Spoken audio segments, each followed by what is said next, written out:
Welcome to Cardinals Cover 2 with Craig Grialou and Mike Jurecki. Cardinals Cover 2 is brought to you by Arizona Cardinals Podcasts. Visit azcardinals.com/podcasts. From the Dignity Health Arizona Cardinals Training Center, here's Craig Grialou and Mike Jurecki. Well, immediately after the ball game, head coach Steve Wilks called it premature to talk about any changes. Less than 12 hours later, a change was made. Offensive coordinator Mike McCoy relieved of his duties, and quarterbacks coach Byron Leftwich promoted to play caller. It's certainly a decision, a move that many have been calling for, MJ, and really, at the end of the day, not a big surprise. No, where there's smoke, there's fire, and this is a production business. Unfortunately, it didn't work out. You know, I liked the hire at the time. I can admit that. I did my research, and normally when you bring in a new head coach, and if I haven't worked with that coach or covered him in the past, first thing as a reporter, you reach out to people in Denver.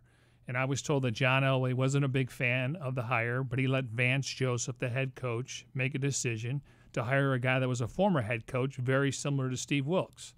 Now, I was also told it's a very complex offense. It's going to take you a while. And then we get to the season. Obviously, Sam Bradford didn't hold up to his end of the bargain and didn't play well and was playing not to get hurt. Then they scaled the playbook down. And now we're fast forward, and Mike McCoy is unemployed. Don't feel sorry for him. I mean, he's a professional. He's a good guy. He really is. I mean, you see him on the field last night shaking hands and talking to John Elway for 5 minutes. This is the guy that fired him. So it's nothing personal, but it's a production business, and it's not a surprise based on what's happened last night and what's happened this season thus far. Yeah, the last night was just the cherry on top, so to speak. The Cardinals offense, it has not been good. Number 32 or number 31 in several offensive categories, but that is now something that needs to be addressed, and it was addressed here on this Friday. Well, we'll dive into it on this edition of Cards Cover 2 as we take off on this typically football Friday, but the game has already happened. It was last night, 45-10, the final against the Denver Broncos. But we'll talk about the move to Leftwich as offensive coordinator, what that might mean for the Cardinals now moving forward. Darren Urban will join us as we highlight Leftwich and then put the spotlight on his NFL career and how he got to this point with the Arizona Cardinals. And, of course, your questions via social media using the hashtag CardsCover2, using the number 2 to get involved in the show. That's what we have planned here on this Friday. But first, the news of the day, and it's obviously the coaching change. Let's hear from the man who made the decision, head coach Steve Wilks. I informed Mike McCoy this morning that I would be going in a different direction. I want to thank Mike for everything that he's done to help this organization and his team try to move forward. As the head coach, it's my responsibility to make these tough decisions and try to do everything that I can to make sure that I have the right personnel, most importantly, the right coaches in the right positions. And 7 weeks into the season, based off where we were from a standpoint of production on the offensive side of the ball, I felt the need to make a change, and that's what I did. And Byron Leftwich will take over the play calling on the offensive side of the ball. You have to be able to score points in this business, and the Cardinals, regardless of what their yardage totals are, it's the inability to put points on the scoreboard, and that's why this team is sitting here 1-6, and the first shoe to drop, so to speak. And Coach Wilks further explained that everything is still being evaluated, but for right now, that the offensive coordinator change is the one change so far. Yeah, let's make this clear. Mike McCoy didn't go out there and turn the ball over 5 times. True. Mike McCoy didn't miss tackles. Mike McCoy he wasn't out there blocking. But, again, it's a production business. Now, I'm intrigued with Byron Leftwich. The fact that he played 10 years in the league, he was a former first-round pick, played for Bruce Arians in Pittsburgh. Bruce Arians brought him here on an internship. And had to almost talk him into it as well. Yeah, and you're going to hear that in the Big Red Vault, which is very fascinating, just behind the scenes and how much this guy lives for football. And then he's on the staff, and then when Bruce Arians got blown out, I think it was 5 or 6 guys they decided to keep. Now, you had to come in a suit, and you had to interview with Wilks, and they did that. So he obviously has been the right-hand man for Josh Rosen. So I guess what I'm saying here, if we add everything up, he's played in the league. He called plays in the preseason. Obviously, vanilla game plan. He's been around long enough under BA. My first call, besides maybe calling his family, if they didn't know about it, besides the reports, I'm calling Bruce Arians. I'm going back and looking at the film. How did you use David Johnson? Okay? And not like BA is going to give him plays. Byron's going to be under the microscope. But they're not changing the personnel, Craig. Oh, you can. At this point, I mean, you can maybe tweak maybe a transaction or two, but the guys that you have on this roster, and you know it because you hear it all the time regardless of what professional sport you follow. You can't fire all the players, so what do you look to? Oh, you look to the manager, look to the head coach, you look to the coaching staff, and those are the first dominoes to fall, if you will. And then after that, you have to kind of wait until the offseason to figure out your roster. Yeah, you want to fire the offense? Let's go. You want to fire the defense? You want to fire the special team? That's not how it works. And to me, it's like you and I are on a boat. We're going fishing, right? What are we fishing for? I don't know. Bass. Okay, that works for me. I mean, something we can go cook up. Maybe you're afraid I'm not cooking. Maybe you're afraid to cut up a fish. But anyways, we can get somebody to do that for us. So we're on this boat, and we have maybe one life preserver. I got it. Okay, that's fine. And we're way out there, and we're stranded. And unless the Coast Guard drives by or another ship comes over, we're stranded. Nobody's going to feel sorry for us. Maybe we didn't have the right equipment. Okay? What I'm getting at is they put themselves in this situation. Everyone's in the same boat here. Now, how do you get back to shore? You're going to have to either paddle or you're going to have to figure out how do you get from A to B. So there's no quick fix. And again, you can't fire 53 guys, and you can't fire every single coach.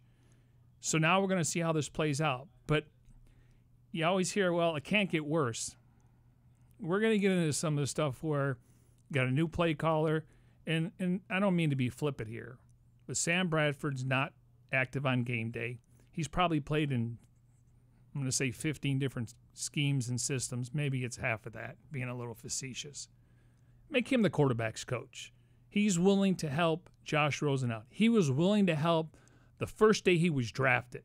Okay, Leftwich now, he's going to rely on Ray Brown, Kevin Garver, Jason Michael, Kirby Wilson. He's going to rely on his position coach. But now you're in charge of 11 guys. Yes.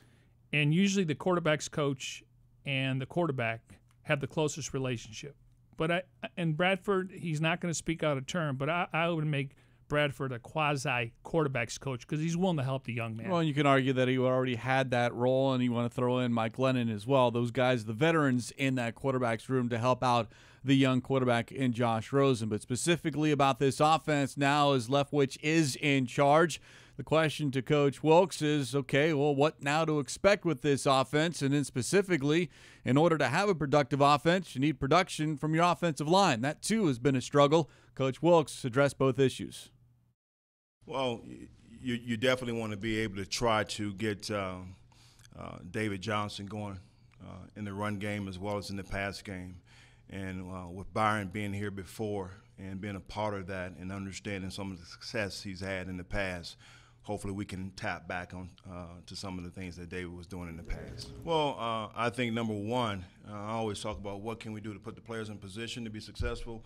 Well, we got to protect better. How do we do that? Well, 6-man, 7-man protection. We can't get 5 out every time in the route. You know, you can't do that and leave a quarterback back there just trying to go through his progression. So we may have to max some things up. We may have to get him outside the pocket some, utilize his athleticism and his speed, boots, play action, whatever it may be. But it's our job as coaches to figure those things out. I mean, we've been talking about mass protection since week 2. Yes. I mean, and you only can dress so many linemen. Obviously, Gresham's still knocking off some of the rust, but I think he's in his best shape since he's coming off the PUP. But, I mean, you have a fullback. He gets 2 or 3 snaps a game. And that's the one roster spot that I think has been underutilized based off what we had been told leading into this season, that we want to use a fullback and David Johnson with an extra blocker, yet we haven't seen him out on the field much at all. He plays 2 or 3 snaps. He plays on teams. I looked it up. McCoy used the fullback in Denver less than 8% of the time. So, you listen, Ricky Seals-Jones and Gabe Holmes, they're more pass catchers. There are more guys who are going to play on special teams. Gresham is your best blocking tight end, and we've talked about it. He couldn't care less about catching the football. So, yeah, you may have to go to max protection. Again, David Johnson going into yesterday had 92 rushing attempts. Over 60% of the time, teams had 7 in the box, and when you know how fast you can drop an 8th guy in there. Yes. So now we got to play chess. You got to go mass protection? Well, now you're talking about 1 wide receiver, possibly, 1 running back, 2 tight ends, and a fullback. Or you bring in an extra lineman. I mean, I don't know how more you can scale it down. I mean, what you're doing is you have more guys to block than what they're going to bring. But the tape is out there. Any offensive coordinator, defensive coordinator is going to look at the last 4 games and go, this is how we're going to attack them. And that's something they're going to have to work on. Again, not a quick fix. And complicating matters for the Cardinals, at least when you look at the offensive line, as Coach Wilkes on Friday updated the status of Mike McCoy and Justin Pugh, both considered day-to-day. Also updated the status of Josh Rosen, who has a sprained toe, is in a walking boot, but according to Wilkes, quote, should be fine for next week, which is good news when you're talking about how that game ended last night with Rosen with under 2 minutes to go being helped off, so to speak, or limping off the field after getting hit once again. And now the question is, okay, you have a brand new play caller in Byron Leftwich and a young quarterback in Josh Rosen. How will those two kind of coexist, their relationship between offensive coordinator and quarterback?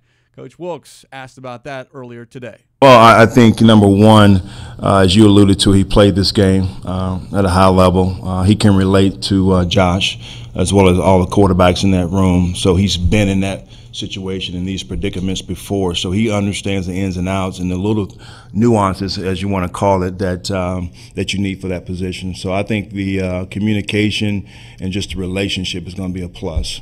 I think it says a lot, and that's very important. Quarterback, OC relationship, as well as being able to see things on the same wavelength. Again, Byron has played the game. He understands Josh's situation and his role that he's in, particularly being in the critical games like we were in last night and the week before. So he can relate to him, which I think is important. And let's continue on that note here on Cards Cover 2 as we dive into the news of the day on this Friday. Craig Grialou, Mike Jurecki, and joined right now by Darren Urban of azcardinals.com. And you heard Coach bring it up, that offensive coordinator-quarterback relationship. There might not be a more closer relationship in the game of football than those two, but when you make a change, and then certainly it hasn't been that long that these two have known one another, even been able to work with one another. So how do you kind of forecast what might be happening this rest of the season, if you will? Well, I do think that there's a real opportunity for Byron Leftwich and Josh Rosen to develop a very close relationship. First of all, Byron Leftwich isn't that far removed from playing. He was a first-round draft pick in 2003, played in the league, and even though Josh Rosen isn't super old at 21 and probably wasn't watching a whole lot of Byron Leftwich when he first got in the league, he understands what Byron's background is. And I think just watching on the field since Josh Rosen has been a starter, you can see, when Josh Rosen's going on after a break or after a timeout, oftentimes it's Byron Leftwich giving those final words of advice before he goes back on the field. So I think there's already a relationship there. I think Josh Rosen is the type of guy who's pretty good about all that anyways. And the few times, and I haven't had a chance to have a lot of in-depth conversations with Byron, but I have had a chance to interview him a handful of times. I've interacted with him a bunch of times in the building. I really like what he brings to the table. I don't know what he's like as a play caller. He's only done it a couple times in preseason games. He's only been a full-time coach. This is his second season as a full-time coach, but I like the direction he's going. I think he can not only relate well to Rosen, but he's got a good handle on this whole world that they live in, and I think it can be good going forward. The question is, again, it's not just about Byron Leftwich and his relationship with Josh Rosen. There's a lot of issues on this offense, and how much a coaching change is going to impact that, we'll have to see. And we can get into more of that in a bit here, but when you bring up the play calling aspect, there were, I think, 1 or 2 preseason games in 2017, and I'll be honest with you, I don't remember much of those games, or as far as what plays were called. But what you think might happen, because he was brought in by then head coach Bruce Arians and played for Coach Arians, so that Arians' influence, and all of a sudden people are thinking, hey, we're going to start throwing the ball downfield, and it's going to look like it had the previous 5 years. How much new stuff, if you will we see? I do think, even though Steve Wilks did make it clear that they're going to go ahead and you utilize the current playbook, which you have to. Yes. I mean, it's the middle of the season. You're not putting in a brand new playbook. But I think there's going to be some play choices that are different, and I think there could be some tweaks on the plays that are already in there.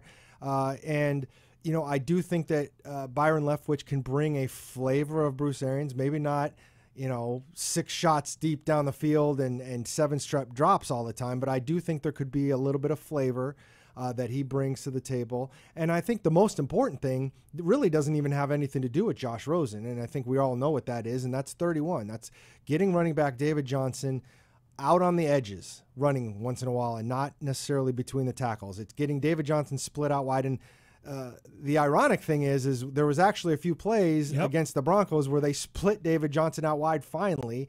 Didn't get a lot of chances to do it, and they fell behind. But we saw some of what everybody's been clamoring for the whole time, and I think you have to do that. I mean, for me, when you talk about David Johnson, and I know there's been a lot of talk about maybe some of the mistakes he's made, and there's been some speculation over maybe he's doing not a lot because they want him to do what he's doing well before he does other stuff. For me, if he's struggling with some of the stuff you're asking him to do, let's have him do some other stuff that we know he can do pretty well, and he's still one of your best players, and I think that's what's important, and it was good to hear Steve Wilks talk about that. Darren, when they made the hire, I want to say it was on January 27th, us as reporters, I reached out to people in Denver, and I talked to a couple of beat writers there, and they said, listen, Elway didn't want to hire him. It was all Vance Joseph, and it's a very complex playbook. Now, he installed the brand-new playbook along with the coaching staff. McCoy, you mean, right? Yes, yeah. McCoy. And we get a couple weeks into the season, now they're going to scale it back. And then you figure out, well, now they got Rosen in there. And I thought when Rosen entered the game, and over the last couple of weeks, the offense showed a pulse, more creativity. We saw a chance, Ricky Seals-Jones and Christian Kirk in the backfield, taking more shots down the field. But the personnel's not going to change. Nope. Okay, so Coach Wilks talked about it on Friday, that they're going to have to go mass protection. So how is that going to affect what they want to do? Well, I think you got to kind of work backwards. I mean, rather than thinking how is the max protect going to affect what they want to do, I'm thinking the max protect is what they want to do, and then what kind of production can you get out of that?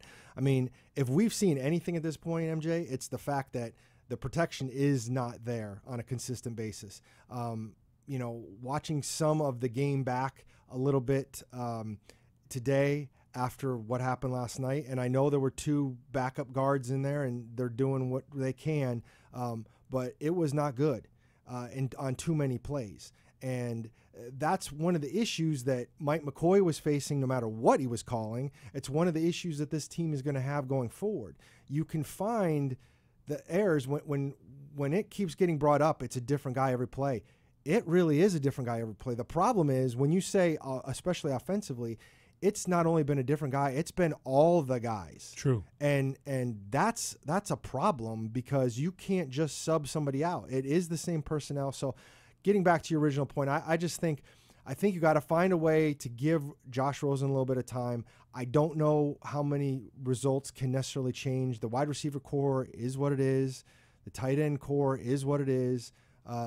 Hopefully David Johnson being and using some different places gives you some options. But I think expectations have to be tempered a little bit. No, I did ask Coach Wilks, do you think, because earlier in the press conference he mentioned, he wasn't going through his progressions, and that was really similar to Sam Bradford, checking the ball down, not going through his progressions. We're sitting in the press box, and you have your binoculars on, and that play to J.J. Nelson, now that was clearly a mental error on J.J. Nelson's part. Larry Fitzgerald was wide open. And Wilks disagreed with me, but I do think he's locking on receivers. I can't say that I've watched close enough to be able to say that one way or the other. I mean, I wouldn't be surprised. I mean, one of the problems one of the reasons quarterbacks start locking on receivers is because they know the protection isn't going to be there. So they want to know exactly where they're going with the ball before it snaps because they know they got to get it out of there in time. I don't know if that's starting to play with him in his head a little bit. It's really hard to tell. And it's also sometimes hard to tell are some of these other guys getting wide open? Are they legit wide open, or are they wide open because their cover guy is starting to cheat a little bit because he can see, so I think there's a lot that go into it. Again, it's good that they're going to have a little over a week to prep for this 49ers game and then have the bye after that to really re-engage. But again, we are now talking about they got a home game next against San Francisco, and then that back half of the season is brutal in terms of 5 road games at Kansas City, at Green Bay, at Atlanta, at LA Chargers. I mean, these road games are going to be difficult tests, and there's going to be a lot facing this team regardless of whoever was coaching. You mentioned you watched a little bit of last night's game, and I don't know if it looked any better or worse after what you saw live, but take me back to last night as you're sitting there during the game and how surprised you were by what happened, and it was quick. I mean, you're talking that first offensive series, first play, no gain, and then a timeout. 59 seconds in, and you're trailing by 7-0 at home. The beginning of that game couldn't have gone much worse. I know I've heard some people talking about that second play and having to call timeout when you're messed up a formation when, the first handful of plays you should have practiced enough where scripted. Yeah, that's a big problem. You can't have that. And I know the way that first quarter unfolded, and I know Steve Keim mentioned it when he was on 98.7 Arizona Sports Station. He said it felt like 58-0. I turned to somebody in the press box when it was 21-0 or 21-3, and I said, this is beginning to feel like that game in Seattle, other than the fact that this is on national television. Although, little remembered fact, the Seattle loss, the 58-0 game, that was actually the national game for Fox that afternoon. So there was a lot of people that saw that too, but it's not quite the same thing.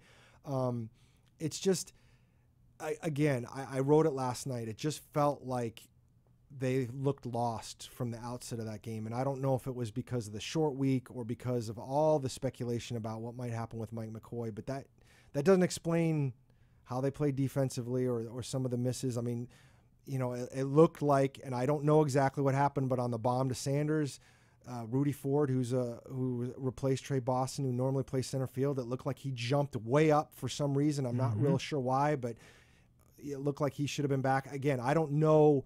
I don't want to put the blame on any one person because you don't know, but there were just mental errors and guys that don't normally play are having to play on the short week, and everything came together just to have. There's no better way to say it was a disaster. It just was. I think play calling is very subjective and it's misleading because we all know the end result. It's hindsight. Now, if you call it before they do it, then that's different. But if you're scripting plays, and this is not the first time they either had to take a timeout or delay a game penalty, that's on Mike McCoy. Yeah, I can understand where you're coming with that. I do. I also see. There were 4 rookies out of the 11, and the other 2 of the other 11 on the field at that point are backups. True. You wonder a little bit about that, but you can't you can't have those kinds of things crop up because. And I've said this on Cardinals Underground. I've probably said it to you guys just talking in the office. This team didn't have any margin for error anyways, and this is what happens when you have a good team and you make you mess something up. You have ways to make it up. If you're the Rams and you have a dumb pre-snap penalty or you burn a timeout, you can make that up.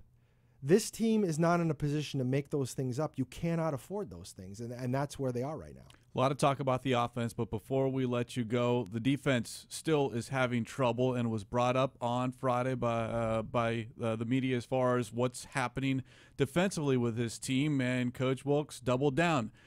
It's a lack of discipline, his words, and the 4-3 is the right thing to do. That's not changing. So once again, we're here with this, okay, well, what do you do? Because the personnel is not going to change a whole heck of a lot the rest of the season. The first thing I want to say about the 4-3, I know there's a lot of people that are upset. This team has basically been a nickel basically 100% of the time this 4-2-5 for our listeners and viewers. So last year, they were a nickel probably 75% of the time with 4 down linemen most of the time when they were showed a a 5-man front.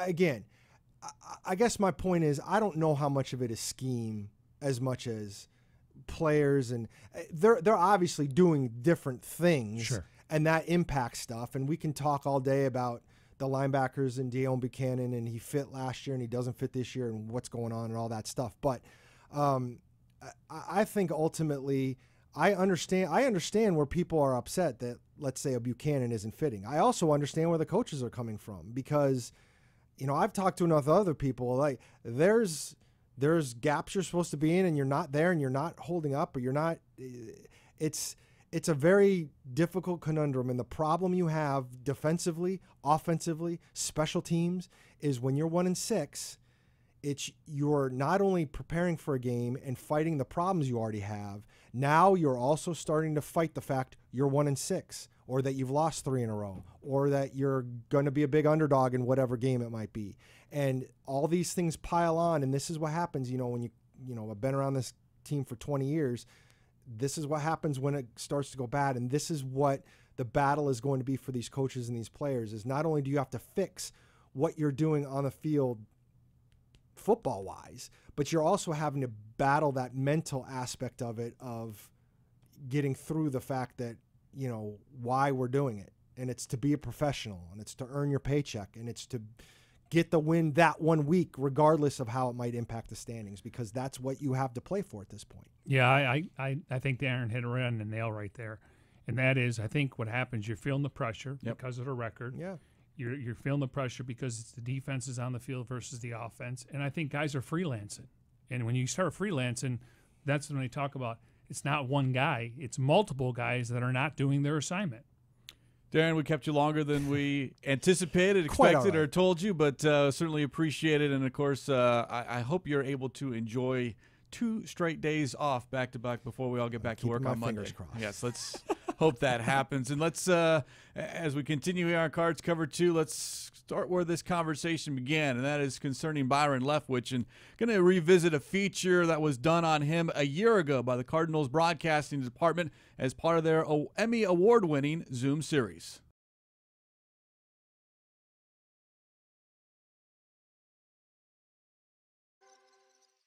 It was my life. It was my everything. Football was, it was my way. Byron Leftwich has lived a football life, surrounded by the game he loves. The Washington, D.C. native starred collegiately at Marshall. He was selected in the first round of the 2003 NFL Draft by the Jacksonville Jaguars, just 6 picks after Carson Palmer. After 4 years with the Jaguars and a stint in Tampa Bay, Leftwich landed with the Pittsburgh Steelers, where he backed up Ben Roethlisberger and played for offensive coordinator Bruce Arians, an opportunity he'd sought for years. It amazes me the way he saw football when I first met him. When I first got there and I saw the offense and his philosophy and the way he thought about football, I was like, man, I've been trying to be around a guy like this my whole life. You're almost a coach before you're a coach when you're a backup quarterback, because you're always giving a different perspective to the guy that's playing, and you're also giving the player perspective to the coach, to BA. So, it was a great relationship. It all started there. Leftwich played for 10 years in the NFL before retiring in 2013. No longer in the huddle, the love of the game still called to him. I never got away from football. I was just not getting tackled, not getting hit myself, but my relationship with the game of football was getting stronger every day.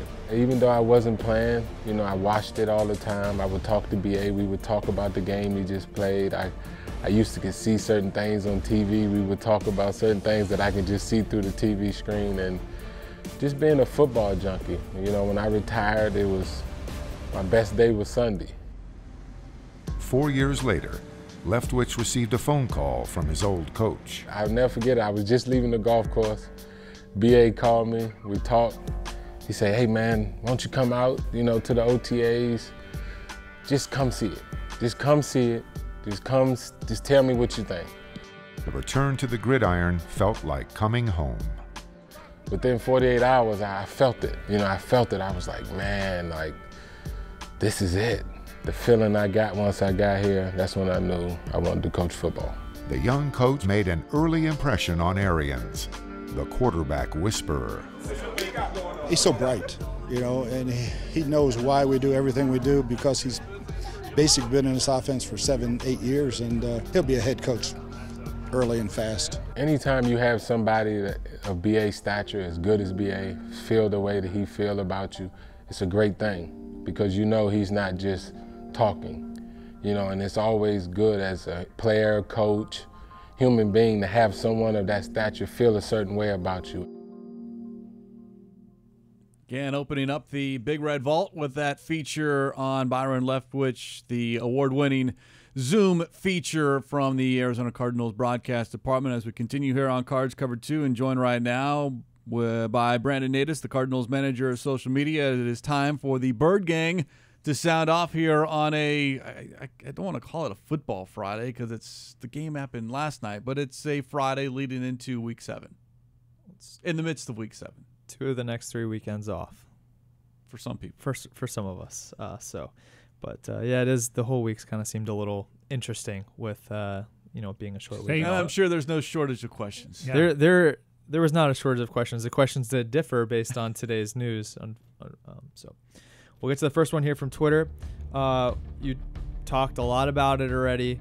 What are some of the changes that we'll see with Byron Leftwich as offensive coordinator? First, you got to figure out how to block and get that offensive line going, because if you don't have that, then nothing else matters. But look, you need to have David Johnson involved, and whether that's in the passing game or handing the ball off, he just looks like a shell of his former self, and I don't know why. So let's see if a new voice can try to inject some life into him. I'm going back to 2016, and I'm going to look at every single offensive play that David Johnson was involved in.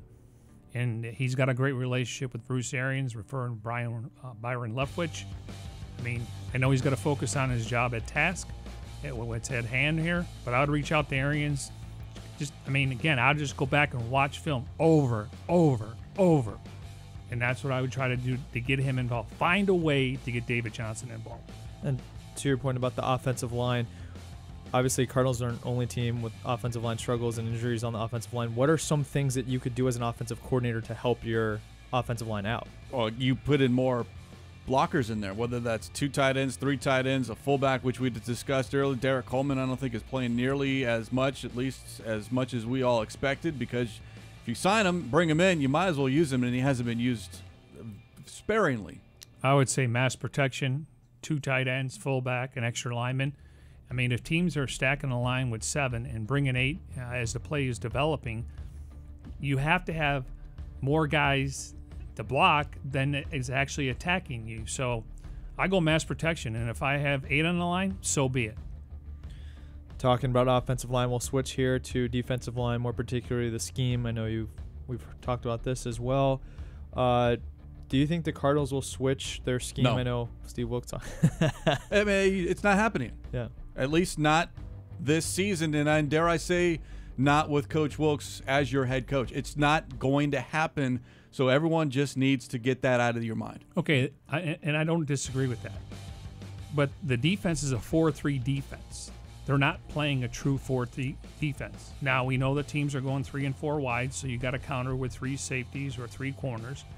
But I would like to see them play a true 4-3 defense. Okay, with what linebackers? Well, the name I'm going to give you, you're going to say he hasn't been able to pick it up. Dale Buchanan.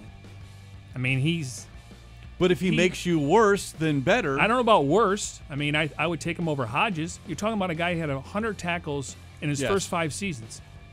I'm just not going to forget about the guy, but I understand what the coaching staff is saying. We have to trust the guy. But I want to see a 4-3, real 4-3, not a 4-2-5. And you might have to do that just to get someone else in the box who's physical and not a Budda Baker who is not as big in stature to stop the run, which is something this defense hasn't been able to do. I'm not opposed to Zeke Turner. You've brought his name up a lot, not on this show a lot, but just in conversations around the office. He's listed as a safety, so to speak, but he's Deion Buchanan. He's younger. He plays on teams. He made the roster as an undrafted free agent. If you watch the Pac-12, he played at Washington. It's a great story. I'm not opposed to putting him out there just to see what happens. Yeah, I mean, at this point, you gotta look at your entire roster and go, what is his strength? What can he do? And how do I plug him in?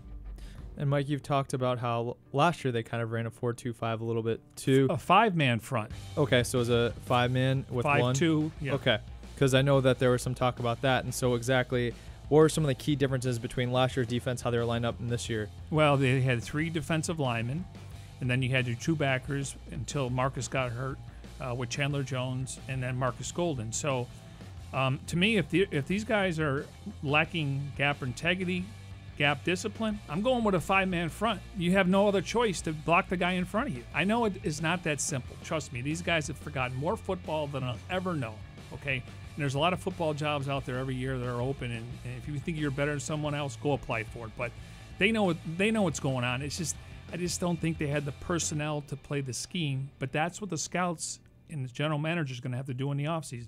Coaches go in there and say, we need this type of player. They have to address that. You can't do that in mid-season, though.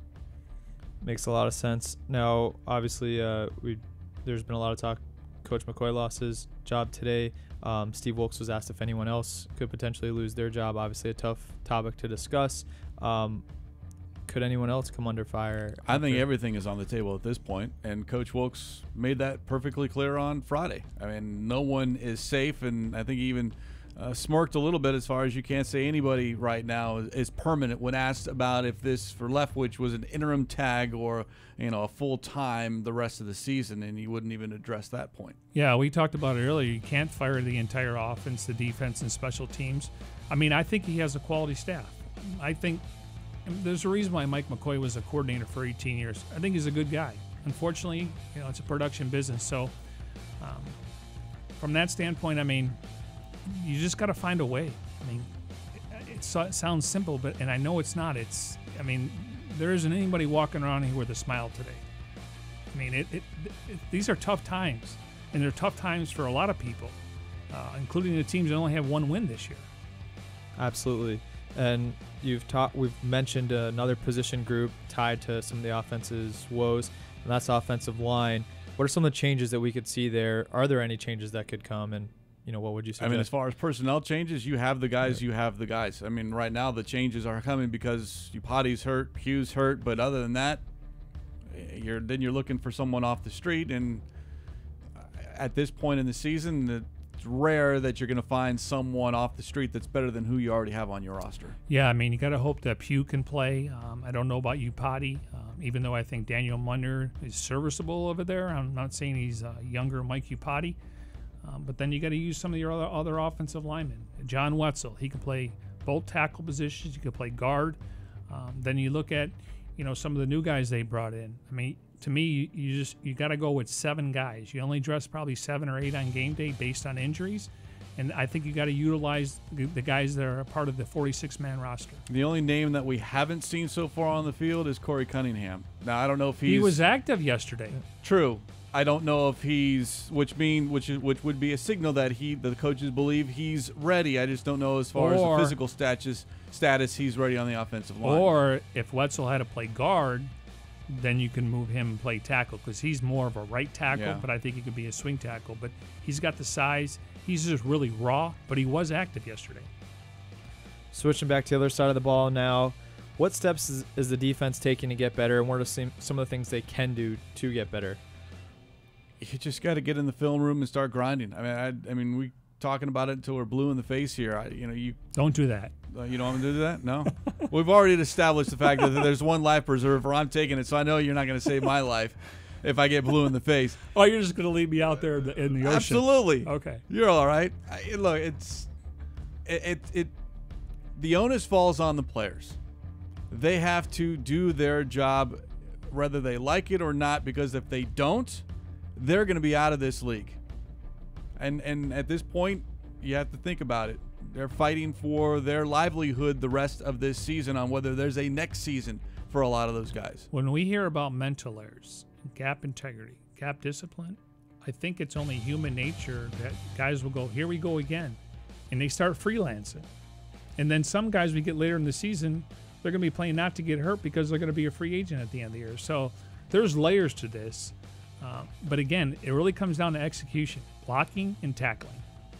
Did you find it interesting that Rodney Gunter started yesterday, and how do you think he looked, speaking of the defense? Tough to tell. I mean, he was in there, and we didn't see Kimdichie until the 5th defensive series of the ball game, but there's a reason, and that it might have been the one player Coach Wilkes was talking about earlier in the week regarding draft status, and you have another first-round draft pick on the sidelines joining Hassan Reddick and Dayon Buchanan. Yeah, what he said. The last two questions here regarding number 3, Mr. Josh Rosen. Quick update. How is he doing from last night's game? Coach said he was fine. I mean, you hear walking boot, and it's always a little bit of a scary thought, but hopefully I think a big test will be on Monday and on how much you see him on the field, if at all. But I would think he would be okay. And even Rosen kind of joked about it, saying that he was, quote, soft. So, Hilarious. It did, put it this way, didn't look good. It almost made a bad night even worse. Yeah, I mean, I think the game hasn't slowed down for him, and that's going to be the difficult thing. Now, I don't think he's going to lose confidence. I think he's really intelligent. He's a deep thinker. But based on what's on film the last couple of weeks, we're going to see a copycat league here.